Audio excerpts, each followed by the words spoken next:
অনেকদিন পর উজ্জ্বল দাদা ভাই এসছে আমাদের বাড়িতে। তাই দেখো লজ্জায় পিছন দিকে চলে যাচ্ছে। এরকম উজ্জ্বল দা এসছে, উজ্জ্বল দা কফি খাচ্ছে, তার সাথে আমার বড় খাচ্ছে, দেখতেই পাচ্ছ। উজ্জ্বল দা কিছু বলবে? আমাদের ফেসবুকের পরিচয়, আপনদের সাথে ফেসবুকের পরিচয়, গুণ বলতে পারো, আমার দাদা বলতে তাহলে গুণই হয়েছে।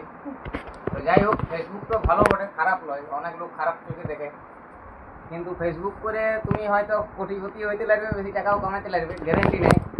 কিন্তু অনেক মানুষের সাথে পরিচয় হয়ে যাবে, তোমার সমস্ত কাজ আসান হয়ে যাবে। যে কোনো কাজ, যেমন এখন আমাকে সবাই চিনে, যে কোনো জায়গায় যাই সমস্ত কাজ তাড়াতাড়ি ভাবে হয়ে যায়।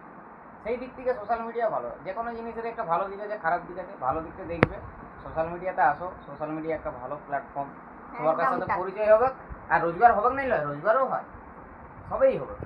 এখন সবাই ফেসবুকে রোজগার করছে। আর তার সাথে আরেকটা দাদা ভাই আছে, ও এখনই পালিয়ে যাচ্ছে, আবার পালিয়ে গেল। মানে কি যে বলবো, বলার কিছু নাই। ভিডিও করতে গেলে আগেই মুখটা ঘুরিয়ে দিবে। লাজু কে ওঠে, উজ্জ্বল দাদা ভাই বলে দিচ্ছে এত লাজু। চলো আজকে এখানে, তো আজকের এই ভিডিওটাকে কোন জায়গা থেকে দেখছো, বা তোমরা যারা ভিডিওটা দেখছো কারা কারা ফেসবুক কন্টেন্ট ক্রিয়েটার, কমেন্ট বক্সে কিন্তু অবশ্যই জানাবে। আর এরকম তোমরা মানে ফেসবুকে আসে কতজনের সাথে কিভাবে পরিচয় হয়েছে, মানে ফেসবুকটা তোমাদের ভালো লাগে কি খারাপ লাগে, একটু মতামত দিয়ে যাবে কমেন্ট বক্সে। তাহলে হয়তো তোমাদের কমেন্ট দেখে আরো 5 জন ভিডিও করতে শুরু করবে, বা আরো 5 জন ভিডিও করবে। একদমই তাই। অনেকদিন পর উজ্জ্বল দাদা ভাই আমাদের বাড়িতে এসছে, খুব ভালো লাগলো। তো মানে সারপ্রাইজ দেওয়ার মতন হয়ে গেছে আজকে ব্যাপারটা। হঠাৎ করে শ্রাবন্তীর এই ভিডিওটাতে সবথেকে যেন বেশি ভিউজ হয়, বেশি লাইক হয়।